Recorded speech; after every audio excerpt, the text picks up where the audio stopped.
नमस्ते दोस्तों, RV coaching classes में एक बार फिर से आपका हार्दिक अभिनंदन है। आज हम टॉपिक कंटिन्यू कर रहे हैं वेक्टर अलजेब्रा यानी सदिश बीजगणित, जिसकी जो प्रश्नमाला है वो 10.2 है। उसका पहला क्वेश्चन देख रहे हैं अपन। पीछे की वीडियो में अपन ने 10.1 कंप्लीट कर चुके हैं। हम कर रहे हैं फर्स्ट ग्रेड और सेकंड ग्रेड के लिए जो एनसीईआरटी बुक्स का सॉल्यूशन है वो। तो इसके साथ ही ये कक्षा 12th क्लास के साथ साथ कंपटीशन एग्जाम के लिए भी बहुत ही इम्पोर्टेंट है। तो देखिए दोस्तों, इसमें लिखा हुआ है कि निम्नलिखित सदिशों के परिणाम का परिकलन कीजिए। तो इसमें जो परिमाण शब्द दिया गया है उसके लिए अपन को क्या करना पड़ेगा, जो परिमाण के लिए अपन ने जो पढ़ा है उसके बारे में अपन चर्चा करेंगे। तो देखो, परिमाण किस प्रकार से निकाला जाता है, मतलब ये जो परिमाण है ये हर एक प्रश्न में आपको निकालना होगा। आगे की जितनी भी प्रश्नमालाएं हैं उनमें वेक्टर अलजेब्रा में। तो अब देखिए कि इसमें हमें ए वेक्टर बरोबर आई कैप, जे कैप और के कैप, जो ऊपर के लगा हुआ है ना, आई डिनोट करता है, ये एक्स दिशा को करता है, जे है वो वाई दिशा को और के है वो जेड दिशा को डिनोट करता है। तो इसके बारे में अपन बेसिक्स वीडियो है उनमें चर्चा कर चुके हैं। तो अब अपन देखेंगे, देखो एक वेक्टर का परिमाण। तो सबसे पहले हमें ज्ञात है, हमने आर वेक्टर बरोबर क्या, X I cap plus Y J cap plus Z के केप लेते हैं। तो इसमें हमें ये देखिए कि आर वेक्टर का हमें यदि परिमाण निकालना हो, क्या निकालना हो, परिमाण, तो किस प्रकार से निकालते हैं। तो इस पे आर पे वेक्टर लगा के मापांक का चिन्ह लगा देते हैं, यानी ये परिमाण निकाल रहे हैं। अब इसमें जो आई केप, जे केप और जेड के केप की जो वैल्यू है ना, यानी ये एक्स वाई और जेड, यानी यदि एक्स वाई और जेड को अपन क्या बोलते हैं, अदिश घटक। एक्स आई केप, वाई जे केप और जेड के केप को बोलते हैं अपन सदिश घटक। तो देखिए दोस्तों, जो एक्स की, वाई की और जेड की वैल्यू है उसका अपन क्या कर देते हैं, वर्ग कर देते हैं। क्या कर देते हैं, वर्ग।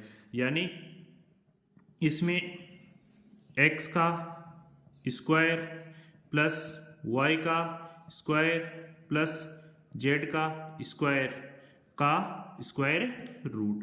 अब देखो इसका ये रूट है, तो इसमें x के स्क्वायर, y का स्क्वायर, z के स्क्वायर का क्या कर देंगे अपन, वर्ग। तो अपन वर्ग करेंगे तो उससे पहले हम a से तुलना करवाएंगे, वेक्टर a से x बरोबर क्या हो गया 1, y बरोबर क्या हो गया 1 और z बरोबर क्या हो गया 1। किससे आया ये, तुलना से। ए वेक्टर की अपन ने आर वेक्टर से क्या की है, तुलना करने पर। अब अपन को ए वेक्टर निकालना है, ए वेक्टर का परिमाण निकालना है। तो इसमें x यानी 1 का स्क्वायर,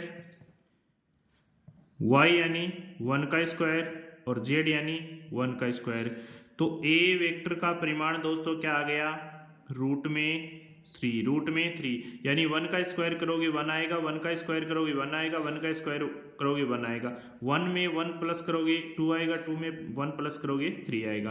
तो दोस्तों ये तो आ गया हमारे पास ए का परिमाण। तो ए के परिमाण का आंसर तो ये है। अब दोस्तों इसी के साथ अपन देखेंगे इसका जो बी वेक्टर दिया हुआ है, बी वेक्टर के लिए अपन 2 i cap minus 7 j cap minus 3 k cap. अब अपन इसकी आर वेक्टर से क्या करवा देंगे, तुलना। आर वेक्टर से तुलना करवाओगे तो x i y J cap plus Z के केप से तुलना कराने पर, तो अपन इसकी तुलना कराएंगे तो दोस्तों क्या आएगा, x बरोबर क्या आ जाएगा 2, y बरोबर आ जाएगा -7 और z बरोबर आ जाएगा -3। अब हमें निकालना है b का परिमाण। अब b का परिमाण निकालने के लिए दोस्तों क्या करेंगे, रूट लगाएंगे, 2 का स्क्वायर करेंगे प्लस -7 का स्क्वायर करेंगे, क्योंकि फॉर्मूला हमें ज्ञात है, और z का मतलब -3 का स्क्वायर करेंगे, यानी क्या आ जाएगा 4 प्लस क्या आ जाएगा 49। क्यों आया? क्योंकि देखो माइनस का मतलब माइनस को माइनस से इंटू करोगे प्लस आएगा, 7 का स्क्वायर क्या आ जाएगा 49, प्लस माइनस का 3 का स्क्वायर करोगे क्या आ जाएगा 9। अब अपन इसको क्या करेंगे, ऐड करेंगे, तो बी वेक्टर का परिमाण हमारे पास आ जाएगा। तो बताइए दोस्तों क्या आ जाएगा, इसको ऐड करोगे तो 62 आएगा, 62, यानी बी वेक्टर का परिमाण आ गया 62। 62 किसका परिमाण आ गया, बी वेक्टर का। ये हो गया आंसर। अब इसी प्रकार अपन क्या करेंगे, सी वेक्टर का परिमाण निकालेंगे। तो सी वेक्टर क्या है अपने पास, √3 आई कैप प्लस 1/√3 जे कैप माइनस 1/√3 के कैप है। अब दोस्तों उसी प्रकार से अपन आर वेक्टर से यदि इसकी तुलना करवाते हैं तो x I cap plus Y J cap plus Z के कैप, किससे तुलना से करो। सी वेक्टर की वैल्यू क्या आएगी वो देखो दोस्तों, सी वेक्टर की वैल्यू क्या आएगी, सी वेक्टर की वैल्यू क्या दी, ऊपर दी हुई है 1/√i cap 1/j minus 1/k। अब देखो दोस्तों इसका परिमाण निकालोगे आप तो क्या आएगा, रूट लगाओगे, x की वैल्यू क्या है 1/√3 का होल स्क्वायर प्लस दूसरा 1/√3, y की वैल्यू है का स्क्वायर प्लस माइनस का 1/√3, ये z की वैल्यू है, इसका भी अपन होल स्क्वायर कर देंगे। अब देखिए दोस्तों इसकी वैल्यू क्या आती है, इसकी जो वैल्यू आती है वो वैल्यू क्या है, वो वैल्यू ये है कि 1 का स्क्वायर करोगे तो 1 ही आएगा, लेकिन √3 का स्क्वायर करोगे तो 3 आ जाएगा, तो 1/3 प्लस 1/3 प्लस माइनस का स्क्वायर होगा तो ये क्या हो जाएगा प्लस का 1/3। अब अपन इसका सॉल्यूशन निकालते हैं तो इसकी वैल्यू क्या आती है, एलसीएम लेंगे 3 आएगा, 1 + 1 + 1, तो ऊपर वैल्यू क्या आ जाएगी इसकी 3, नीचे क्या आ जाएगा 3, रूट में है तो रूट में 3 से 3 कैंसिल हो जाएगा, 1/1 बचेगा, तो 1/1 की वैल्यू क्या आ जाएगी 1। आंसर क्या आ गया दोस्तों इसका 1। तो ये आंसर आ गया किसका, सी का परिमाण आ गया, ये हमारे पास किसका आ गया बी का परिमाण, और ये अपने पास किसका आ गया ए का परिमाण। दोस्तों इसी के साथ पहला क्वेश्चन आशा करता हूं अच्छे से आपको समझ में आ गया होगा। अब बढ़ते हैं अपन क्वेश्चन नंबर 2 की ओर। दोस्तों दूसरा क्वेश्चन ये दिया हुआ है आपको कि समान परिमाण वाले दो विभिन्न सदिश, कहने का मतलब है उसका परिमाण आपको समान लेना है और दो विभिन्न सदिश लिखिए। कहने का मतलब परिमाण है वो आपका समान आना चाहिए, परिमाण कैसा आना चाहिए समान, लेकिन जो वेक्टर आप लो वो क्या होने चाहिए विभिन्न, सेम नहीं होना चाहिए। क्या नहीं होना चाहिए, सेम नहीं होना चाहिए। तो दोस्तों अपन एक तो आर वेक्टर के बराबर मान लेते हैं, आर वेक्टर के बराबर क्या मान लेंगे, आर वेक्टर मानेंगे हम अपनी स्वेच्छा से। कोई भी आप एग्जाम्पल ले सकते हो अपनी मर्जी से, जो आपकी मर्जी हो वो आप एग्जाम्पल ले सकते हो। तो आर वेक्टर बराबर मैंने ले लिया 3i cap plus 4j cap, अपनी मर्जी से ले लिया। दूसरा क्योंकि हमें कितने लेने हैं, 2 लेने हैं और वो भी विभिन्न सदिश लेने हैं, तो मैंने एक आर सदिश ले लिया और एक दूसरा मैं r1 सदिश ले लूंगा। अब r1 सदिश क्या आ जाएगा 4i cap plus 3j cap. देखो दोस्तों मैंने जो यहाँ पर x दिशा में जो वैल्यू ली थी वो दूसरे में मैंने किस में ले ली है, y दिशा में ले ली, जो y दिशा में ली थी वो मैंने x दिशा में ले ली, ताकि इसका परिमाण तो अपना क्या जाए सेम और दो सदिश क्या जाए अपने पास भिन्न भिन्न। तो इसी ट्रिक से अपन इसको हल करेंगे। तो सबसे पहले आर वेक्टर का परिमाण निकालो। परिमाण निकालने के लिए मैंने बताया था x का स्क्वायर, y का स्क्वायर और z का स्क्वायर, जो वैल्यू इसमें दी गई हैं। तो इसमें क्या है 3 का स्क्वायर, अब मैं डायरेक्ट कर रहा हूँ, पीछे वाले क्वेश्चन में अपन ने अच्छे से परिमाण की जो परिमाण निकालने के लिए जो सूत्र देखा था वो देख लिया है। 4 का स्क्वायर क्या आएगा, 3 का स्क्वायर क्या होता है दोस्तों 9, 4 का स्क्वायर क्या होता है 16। अब इनको ऐड करोगे तो आप अच्छे से जानते हो कि इसकी जो वैल्यू आती है वो आती है 25, और 25 का स्क्वायर सभी बच्चे जानते हैं कि क्या होता है 5। तो इसका आंसर तो हो गया 5, यानी आर वेक्टर का परिमाण क्या आ गया आपके पास, आर वेक्टर का परिमाण आ गया आपके पास 5। अब अपन निकालते हैं R1 वेक्टर का परिमाण। तो देखिए दोस्तों 4 का स्क्वायर प्लस 3 का स्क्वायर और ऊपर रूट, क्योंकि परिमाण निकाल रहे हैं अपन। अब अपन को पता है कि 4 का स्क्वायर होता है 16 और 3 का स्क्वायर होता है 9। अब इसका स्क्वायर रूट निकालेंगे तो क्या आएगा, दोनों को ऐड करेंगे तो 25 आएगा। 25 का स्क्वायर रूट क्या होता है 5। अब हमारे पास R1 का परिमाण है वो कितना आ गया 5, और हमने समान परिणाम वाले दो विभिन्न सदिश लिए थे तो दोनों का परिमाण क्या आया, समान आया। अपन कह सकते हैं ना R1 वेक्टर, अतः R वेक्टर का परिमाण बराबर R1 वेक्टर का परिणाम बराबर है। तो अपन इससे किस निष्कर्ष पे पहुंच रहे हैं, हम इससे उस निष्कर्ष पे पहुंच रहे हैं कि इस प्रकार से हम जितने भी एग्जाम्पल लेंगे उनका मान क्या आएगा, समान। तो अपन कह सकते हैं इस प्रकार हम नॉट डिफाइन यानी अनंत उदाहरण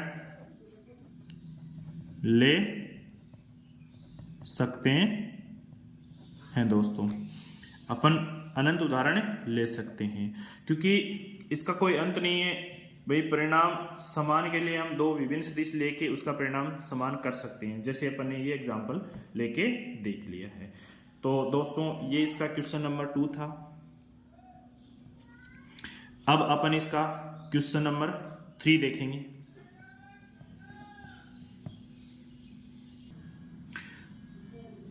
देखिए दोस्तों समान दिशा, अब की बार क्या दिया है इसमें, दिशा समान होनी चाहिए, डायरेक्शन समान होनी चाहिए और दो विभिन्न सदिश हों। वैसा ही क्वेश्चन है, लेकिन पीछे वाले क्वेश्चन में क्या था, पीछे वाले क्वेश्चन में तो ये था कि समान परिणाम होना चाहिए और दो विभिन्न सदिश होनी चाहिए। अब की बार इसमें दिशा हमारे पास क्या होनी चाहिए, समान होनी चाहिए, दिशा समान लेनी है। पीछे वाले में परिणाम समान लिया था। तो उसी प्रकार से अपन अपनी मर्जी से कोई एग्जाम्पल लेते हैं। आर वेक्टर बरोबर 3i प्लस j। मैं दो दिशा के लिए ले रहा हूँ, आप तीन दिशा के लिए चाहें तो तीन दिशा के लिए ले सकते हो। फिर बी वेक्टर मैंने क्या मान लिया है, मैंने मान लिया 6i प्लस 2j। इसको मैंने समीकरण नंबर 1 दे दिया, इक्वेशन नंबर इसको 2 दे दिया। अब देखिए दोस्तों मैं इस b को क्या लिख सकता हूँ, बी वेक्टर को मैं ये सिंप्लीफाई कर सकता हूँ ना, इसमें 6 और इसमें 2, दोनों में कॉमन आ सकता है 2 आ सकता है ना। तो यहाँ पर क्या बचा 3i प्लस 1j बचा ना। अब इससे ये बताओ आप कि ये वाली वैल्यू और ऊपर जो समीकरण नंबर 1 है वो आपको सेम दिखाई दे रही है ना। तो मैं इसकी जगह ए वेक्टर लिख सकता हूँ ना, ए वेक्टर लिख सकता हूँ ना। तो अपन कह सकते हैं ना कि समान दिशा वाले सदिश, ये समान दिशा वाले सदिश हो जाएंगे ना। तो अपन लिख सकते हैं बी वेक्टर बरोबर 2a वेक्टर। तो इससे निष्कर्ष ये क्या निकलता है कि दिशा तो समान है, दोनों की दिशा तो क्या है समान, लेकिन इसका यदि अपन परिमाण निकालेंगे तो वो क्या आएगा अलग अलग, क्या आएगा अलग अलग। अतः दिशा क्या है, दिशा समान है और परिमाण क्या है अलग अलग। तो इसके भी अपन क्या ले सकते हैं, अनंत उदाहरण ले सकते हैं ना। अतः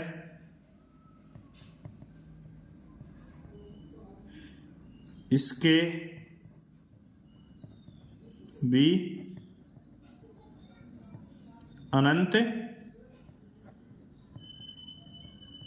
उदाहरण ले सकते हैं। दोस्तों आशा करता हूं ये तीसरा क्वेश्चन भी आपको इजी से समझ में आ गया होगा। अब इसके बाद अपन देखते हैं इसका क्वेश्चन नंबर 4। दोस्तों क्वेश्चन दिया हुआ है चौथा, x और y के मान ज्ञात कीजिए ताकि सदिश 2i cap plus 3j cap और xi cap plus yj cap समान हो। अब अपन को पता है कि x और y की वैल्यू तो निकालनी है, लेकिन यहाँ पर हमें एक शब्द दे दिया समान है। क्या है? समान। तो समान होने के लिए अपन क्या कर सकते हैं कि दोनों वेक्टर क्या है? समान है। तो समान की डेफिनेशन क्या थी? अपन इसको पहले ए वेक्टर सोल्व करेंगे। माना कि ए वेक्टर बराबर क्या है? 2i cap plus 3j cap. दूसरा अपन ने क्या मान लिया? B vector xi cap plus j cap. दिया हुआ क्या है? समान है ना?